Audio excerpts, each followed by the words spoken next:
விடக்கூடாது. பார்த்தீங்களா, கேரளாவில் மழை இல்லையா? இதை வேடிக்கை பார்த்துருக்கான் பாரு திராவிடன், இந்த தமிழ்நாடு அரசு, இந்த எடப்பாடி, இந்த ஸ்டாலின். இப்படி இந்த மலையை குடைஞ்சு எடுத்துட்டு போறானே, இந்த மலை எத்தனை லட்சம் கோடி ஆண்டுகளா இருக்குது இந்த பூமியில?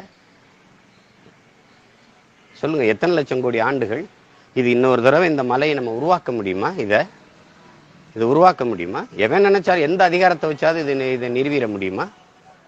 எப்படிப்பட்ட துரோகத்தை செய்து பாருங்க. இப்ப இந்த மழை இல்லைன்னா மழை பொழிவை நாம எப்படி பெறுவது? கடல் இருந்தும் பலன் தராம போயிடும் இல்லையா? நீராவியை தடுத்து, அந்த மேகத்தை தடுத்து மழையா பூமிக்கு திருப்பி விடுற ஆற்றலை இந்த மலை தான் வச்சிருக்கு. அதுல இருக்க மரங்கள் தான் வச்சிருக்கு. இதெல்லாம் கல்குவாரியை ஏன் கேரளாவில் இருக்க மலையே அவங்க நொறுக்கிக்கலாமே, அவங்க ஆற்றுலேயே அவங்க மண்ணளிக்கலாமே. விடவே விடாதீங்க, என்ன ஆனாலும் சரி. அவசியப்பட்டா சொல்லுங்க, அன்னை வாரம் பெரிய அளவுக்கு திரட்டி அடிப்போம். நம்ம அந்த என்ன சொல்றது, தூத்துக்குடி, திருநெல்வேலி எல்லாத்தையும் திரட்டி அடிப்போம்.